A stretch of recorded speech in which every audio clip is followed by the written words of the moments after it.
Speaking of Canelo, he has this fight coming up against Jermell Charlo. Uh, is there a danger there for Canelo, given how he looked in his last fight, Eddie? Yeah, I think so. I mean, I like everything I'm hearing from Saul in the build up to this fight. I think he's going to be too big and too strong for Charlo, to be honest with you. But Charlo's a very good fighter. I expect Canelo Alvarez. I think he'll stop him actually late in the fight. I guess he has a little bit to prove. You know, when you look at his last three performances, Bivol, Gennady, and Ryder. But don't forget, he had wrist surgery. You know, I'm sure he's had a few other issues with his knee and stuff like that. So I think you're going to get a motivated Canelo Alvarez in this fight, and I expect him to be triumphant.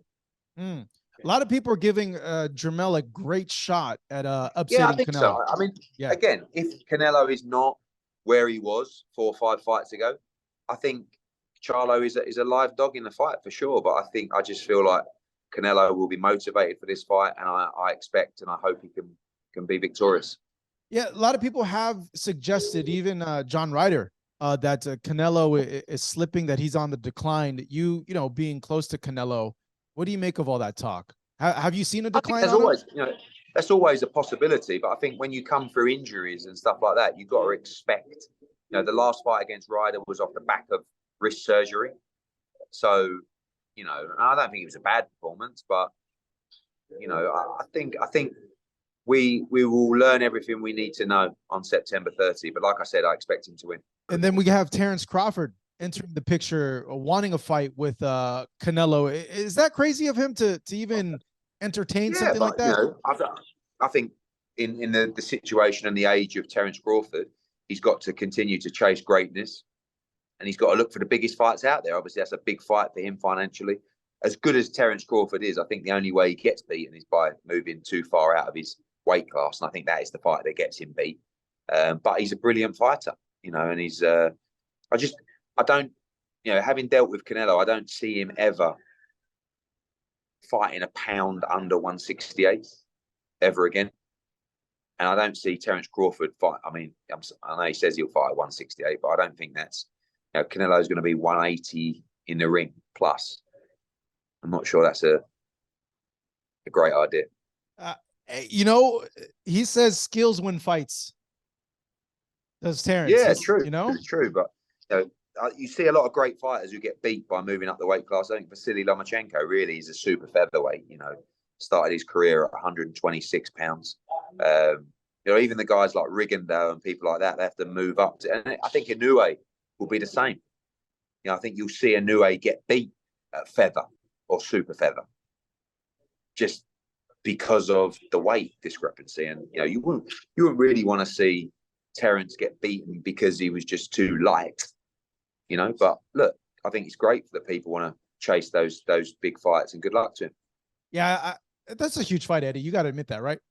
Yeah, yeah, for sure. Yeah. That's like the biggest fight that can but be obviously, made right if you think about it, if you think about the dynamic, you know, Spencer's exercised his rematch clause. Crawford's not with PBC.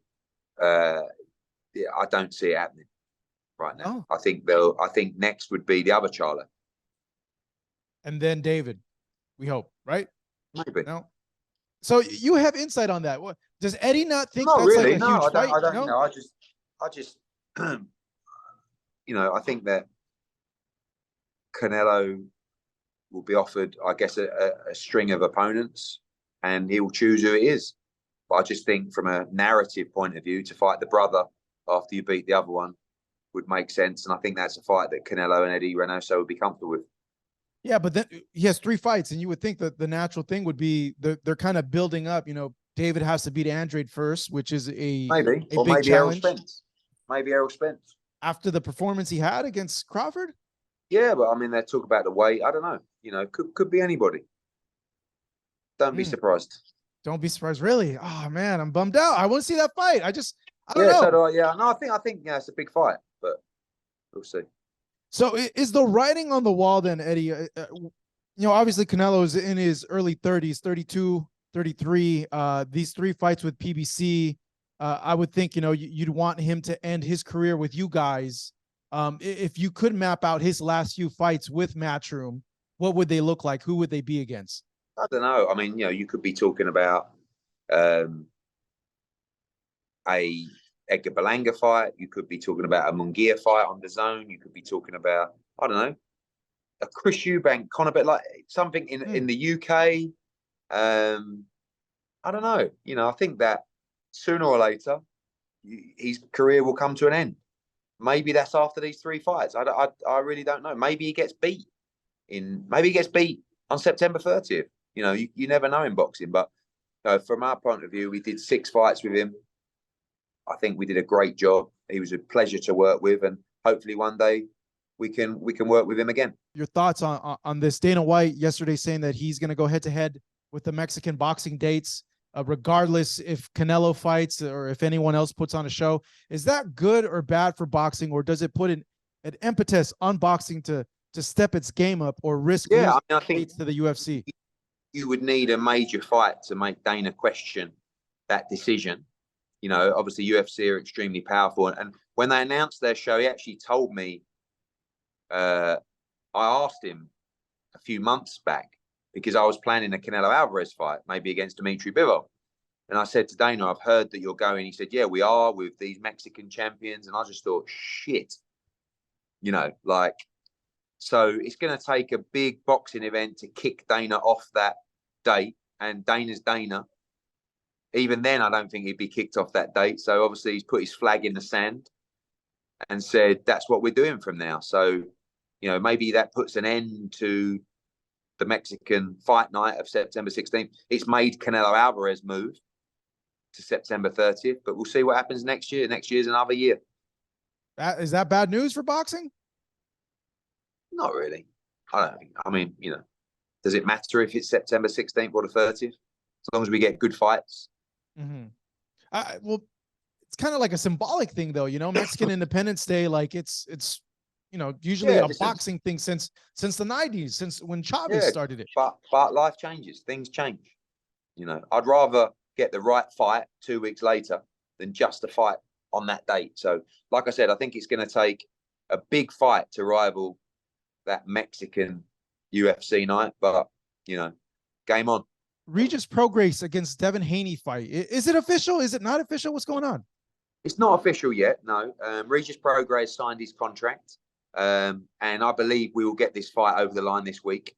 Devin Haney is ready to go. One of the reasons delaying that was to secure the right venue and the right date for that as well, which is very difficult at that part of the year. We're confident that we have done that now, and we hope that an announcement could be imminent in the next few days. But yeah, I think very likely to see Regis Prograis defend his WBC 140-pound title against Devin Haney. And it's a tremendous fight. Just to be clear, when would that be? And what is reported, is it correct? Like the date and the venue? Can you say that to us? I can't give you that officially because it's not confirmed, but we are gunning for early December. Okay. In San Francisco, yeah? That's a possible venue, yeah. Possible. Is there other venues?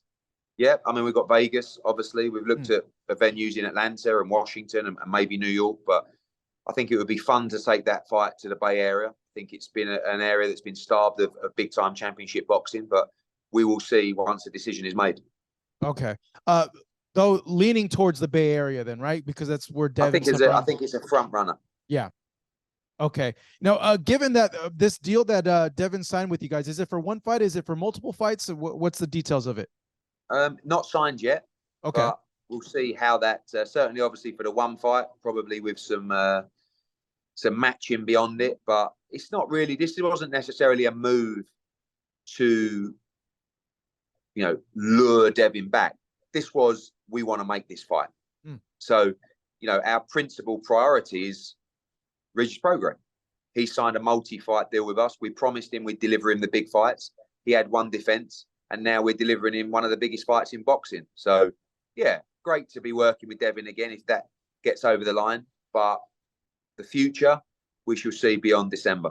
Yeah, there's a lot of big names now at 140 pounds. And as time goes on, we're going to see more of the lightweights move up to 140 pounds. We have Teofimo Lopez there now, Ryan Garcia, Rolly Romero in the mix with Devin and Regis. Speaking of Oscar the other day, he's looking for big fights for Ryan at 140. And now that you mentioned Regis, Has there been any talks with them about staging Regis against Ryan or any of their other 140 pounders?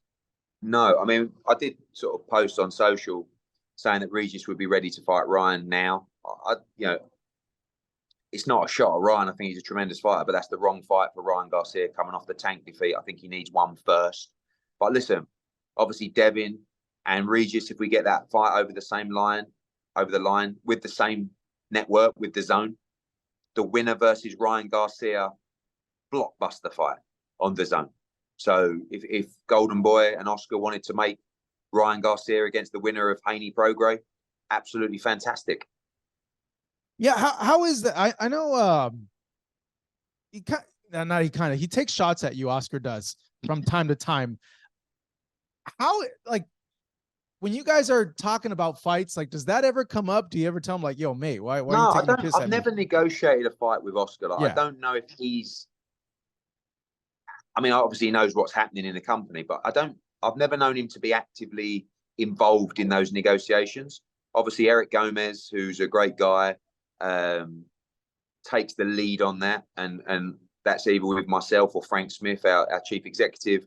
And before that, Robert Diaz, who's one of the best people in boxing, was there previously, the matchmaker. We always dealt with him. So I don't think that the shots back and forward on Twitter are going to really make a big difference to us getting fights made. Ultimately, we work for the same broadcaster. You know, my boss is Oscar's boss, which is DAZN, really. They're all, you know, your broadcaster is always your boss, really, along with the fighter. But yeah, like I said, if Ryan Garcia wants the winner of Haney against Prograis, what a tremendous fight for DAZN. Yeah, no, that's I vouch for that fight. Any one of those fights. I spoke to John Ryder. He wants a fight with Jaime Munguia. I spoke to Oscar as well. Oscar likes that fight with Jaime Munguia. Is there any traction there? Will we see a Munguia versus Ryder fight? Yeah, I mean, we still like, and we liked Berlanga Munguia. I don't think that's going to happen this year, but yeah, well, okay. So on that, is it true that they said he's not ready? Because that's what had been reported. I personally asked Oscar, I'm like, hey, why isn't that fight happening with Berlanga? And he said, oh, they told me he's not ready yet. The team Berlanga said he's ready? not. Yeah, they said the team says he's not ready yet. You know, I think obviously they've got their interpretation of the value of that fight, and we have, and like always. So I think Edgar Berlanga wants that fight, but I don't see it happening in December. I think Frank Smith has had conversations with Eric Gomez about a John Ryder fight with Jaime Munguia. I think he's a fantastic fight. You know, John Ryder put up a good showing against Canelo Alvarez. Munguia would be looking to make a statement against a Canelo Alvarez opponent. I still feel like Jaime Munguia against Canelo Alvarez is a massive fight, you know, and I feel like Canelo against Berlanga is a massive fight once he's proved himself as that kind of contender. But I guess in Golden Boy's mind, if Berlanga can beat John Ryder and beat him well, it would help calling out Canelo Alvarez. And John Ryder's got that value now because of that showing against Canelo Alvarez. And I think Munguia Ryder, tremendous fight. Are we going to see Berlanga Ryder? Maybe. Yeah. Maybe. But yeah, there are definitely talks underway for Munguia Ryder. What's the latest on Alicia? What's going on with all that? I believe the Massachusetts Commission are conducting their own investigation, which is great. You know, we want that process to unfold. She needs to be given her opportunity to prove her innocence for sure. And I'm sure the Massachusetts Commission will allow that process to take place. Yeah, there's I want you to respond to a narrative that's being created online that matchroom fighters are getting popped left and right. What would you say to that narrative being created that you see online now? I mean, I think we've had 3, 4 matchroom, 1, 2, 2 matchroom fighters have tested positive in the last 2 or 3 years. We've had some fighters that aren't with us, opponents that have tested positive on the show. I think when we're the only promotional company in the world really conducting that level of testing, unfortunately, we are going to be the promotional company that will receive more positive tests on our shows. It's funny that, you know, the narrative of is not, wow, Matchroom are doing loads of testing. This is great for the sport. Just, oh, fighters on Matchroom cards are testing positive. But why isn't there the conversation of why all these other promotional companies aren't doing anywhere near the level of testing that Matchroom is?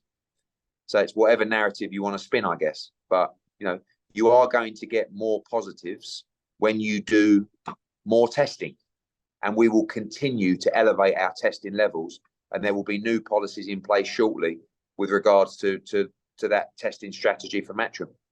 Are you guys going to implement like an in-house thing? I saw a thing that you guys were Possibly. thinking about I think that, you know, more that we want to make sure that every show has testing. Yeah. You know, I think that's the most important thing, because too many shows have no testing, and it's not good enough for the sport. But it's expensive, Marcos. You know, I can't lie, and I understand that other promoters won't do it because they won't spend the money or they don't have the money, and it's difficult. But we feel like, as the biggest in the world, we should be making a statement and making sure that every one of our shows has VADA testing, not on fight night, but in the build-up as well. You know, and I think that's a great look for our sport. Yeah, you would think they would built in a fee every show, you know, like they do, but it's very expensive. And if you've got a show that's losing money, yeah, you know, it's $30,000 per fight, really, per fight. Yeah. Jeez, you put 8 fights on? Yeah. $240,000. 6 rounders and 8 rounders, as long as there's testing at some point or on the fight night. But when you're talking about the big championship fights, they all deserve proper 12-week camp testing, you know. Well, and then it goes back to the integrity of sport. Yeah, it's expensive, but if the sport wants to be seen as credible and not a joke, then that price is okay, and it should be done. Yeah, I agree. What's going on with AJ and Wilder and all this stuff? What's the latest? Just that we had an agreement in principle with Saudi Arabia to do that fight. Obviously, with Skills Challenge, correct? Yeah, all the conversations were done separately. So we had our own negotiations with them. So did Deontay Wilder. Obviously, we'd done Joshua Ruiz with them. We'd done Joshua Usyk with them. And we were confident that that would get over the line. It hasn't yet got over the line. There are continuing conversations. But right now, we are also looking at the possibility of AJ fighting in December if the Wilder fight doesn't happen. So we'll have to see. We still want that fight. We're ready to accept the terms that were offered to us. We've already accepted those terms. And hopefully it materializes. What's the holdup? I think more about the landscape in Saudi Arabia, really. You know, who's putting on what events and what the boxing strategy is. But like I said, we've staged 2 fantastic events there, and we'd love to return. Oh, okay. So I know this new group is putting on the Fury and Ngannou fight. It's a separate group from Skills Challenge. Skills Challenge has Usyk, but with this happening, I don't know if it's like a power play on that other group to kind of, hey, we're the ones that put on boxing. If that's the case, what would be the status then? You want to see him back in December, but against who? Our status is we'll work with whoever we need to work with to make the fight happen in Saudi Arabia. We're easy, you know. We had a great relationship with Skills Challenge. They've done a great job with us and the fights that we've put on. If there's a new entity, if there's a new conversation, we're all ears. You know, we're the biggest global promotional company in the world, and you know, we'd love to return to the kingdom. Who would the opponent be for December if you guys can't get Wilder? I don't know. I think, you know, we always get asked that, and I mention a name, and it's like, I just think anybody in the top 10, Marcos, honestly. Like, if we're having that fight, it would be 3 fights in 7 months that he's had. People talk about the heavyweight division being slow. It'd be a great accomplishment for him with Derek James to get that kind of activity. But it would be a real fight, but I can't give you a name at this point. Okay, because Andy's out there free, wanting to fight. He's in the top 10. Hrgovic, you know, they're all in the top 10. So anyone from that top 10. Is the return of Conor Benn on this show, Eddie? A lot of mixed reaction online. I don't know if you had a chance to read the comments on your guys' Instagram post or Twitter post, but yeah, some fans not too happy that this is happening. Other fans are saying, hey, it's fair game. What do you make of the response, and do you feel it's fair? Not really fair. I don't think a lot of the situation throughout has been fair, but I think ultimately we're in a situation now where Conor Benn has been cleared to fight. You know, he's been through 2 processes now, one with the WBC, and then when he did that, everyone said, no, he must go through the process with the British Boxing Board of Control. He did that. He won that case. His suspension was lifted. He's cleared to fight. The board said, we're going to appeal that. We have no news of that. We have no knowledge of when that might be. Could be next year. I mean, I don't even know if that's going to happen. But ultimately, Conor Benn has a choice after being cleared to fight or to wait around for somebody that might appeal or might not appeal. So I think it's important to stress in this situation the process that we went through. You know, I saw someone say, oh, they're just commission hopping. Not really. This was a conversation between the British Boxing Board of Control, the ABC of America, which is effectively your governing body of the state commissions, the Texas Athletic State Commission, where Conor Benn is licensed, and the Florida State Athletic Commission, of which the event is taking place. No one, the ABC, Texas and Florida wouldn't allow Conor Benn to fight until the ABC confirmed he was cleared to fight. The ABC wouldn't confirm he was cleared to fight until they spoke to the British Boxing Board of Control to confirm he was cleared to fight. So there was actually quite a long process for this to happen. That's why we actually announced on Wednesday rather than last week. But we're very comfortable with the situation. It's time, in my opinion. He's been through those processes. He won that case. He's cleared to fight. Now, if there ever is a appeal and he was to lose that appeal and he was suspended and he wasn't cleared to fight, he wouldn't be allowed to fight. And if he wasn't cleared to fight, he certainly wouldn't have been cleared to fight or allowed to fight this Saturday. So I understand no one's ever going to be completely happy, but ultimately the man has a right to go back to work, and that's what he will do this Saturday. So is he allowed to fight in the UK now? I know he is. Yeah, he's cleared to fight. So yeah. Once he won that case with UKAD, his suspension is lifted. Once that suspension is lifted, you're cleared to fight. People really don't like me saying he's cleared to fight. Like I can't think of a better word or example to use in this circumstances than he is cleared to fight, which he is. We, after this fight on Saturday, we will be requesting with the British Boxing Board of Control. You have two options.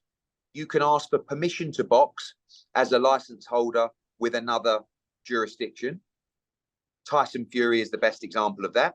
Tyson Fury is licensed, I believe, with Nevada, and he asks the board for permission to box, or you can have a license with the British Boxing Board of Control. My preference is the latter, actually. But after this fight on Saturday, we will be speaking to the British Boxing Board of Control to request that Conor Benn fights in December in the UK, and go from there. But obviously, Saturday is the focus and must win in Orlando on a big card. Are you confident that he'll be able to get his license back if you guys go to the BBOC? Yeah, I am. I mean, at the moment, there's no reason why he shouldn't. I mean, again, we don't know if this appeal is happening. We don't know when it could happen. So right now, like, he has two options. He can sit on his backside after being cleared and just wait like 3 or 4 months or 6 months, or I don't know, or he can fight, of which he is allowed to do. So, like I said, it's been a long 18 months out of the ring. Financially, he needs to fight as well, as anybody does. They need to go back to work. And when you've been told you're allowed to go back to work, you should go back to work. And that's what Conor Benn's doing. Yeah, a lot of people have brought up that there's this cloud now of suspicion around Conor because of this, and that, like, because of that whole appeal process, he hasn't really cleared, like, officially black and white cleared his name, and because of that, he shouldn't be fighting until he gets that settled. But we don't know if that appeal is actually happening. They said we're going to appeal. We've had no correspondence of that date or the plan or that process. And I think if you're cleared to fight, you should be allowed to fight. Like, he hasn't boxed for 18 months. If it was a case of, Marco, the appeal is in October, I would probably say to him, I think let's get that out of the way. Let's win that appeal. And then we go. But we don't have that information. And, like, it's not like this fight on Saturday is, financially going to, change his life, or like we're trying to fit this fight in to make some money. He's just going back to work. And his trainer believes that obviously in the last, particularly 12 months, emotionally and mentally, he's been in a tough spot. And this will serve him well, this fight, before he goes into a massive fight in December. Yeah, he's always going to have questions around everything that happened, and I would imagine I can't even imagine the emotional and mental toll that he's been through over the course of those 18 months. Having spoken to him, Eddie, how is he coming into this? Charged. He's looked unbelievable in the gym. Don't forget, he's hardly missed a day of training. It's been the only thing that's kept him sane in the last 18 months. So, as you know, Marco, I've had a lot of criticism because I 100% believe him. And I decided a long time ago when I went through that process of finding out whether I will make my judgment, whether I back him or not. And I decided to back him because I completely believe him. And I've seen him go for a torrid time. And I'm a bit worried about Saturday because there's a lot of emotion to come out. And like, he's been looking just absolutely fierce in sparring. I hope he can translate that into the ring. He's got a game opponent who will come to win. We expect him to breeze through him, hopefully. But I think the whole process of getting that fight out of the way, making the way, traveling, making the ring walk, will just put him in good stead for that big fight in December. Because to go straight into that, which would be 20 months out of the ring, like into a fight of that magnitude, would be difficult. So his training team are very keen for him to have this fight first. Yeah, the event in December, you guys want that happening in England, in London. It would be Chris Eubank Jr., which is a huge clash for you guys. But with the whole appeal thing, could that get in the way of this fight happening in December? In the UK, probably, yes. Yeah. I mean, I don't believe an appeal would necessarily take place before then. I just don't know. But I'm not even sure the appeal will take place, in all honesty. But I think that we've already had offers for that fight to take place internationally. But I keep making it clear we want that fight in the UK. And that's what we will attempt to do.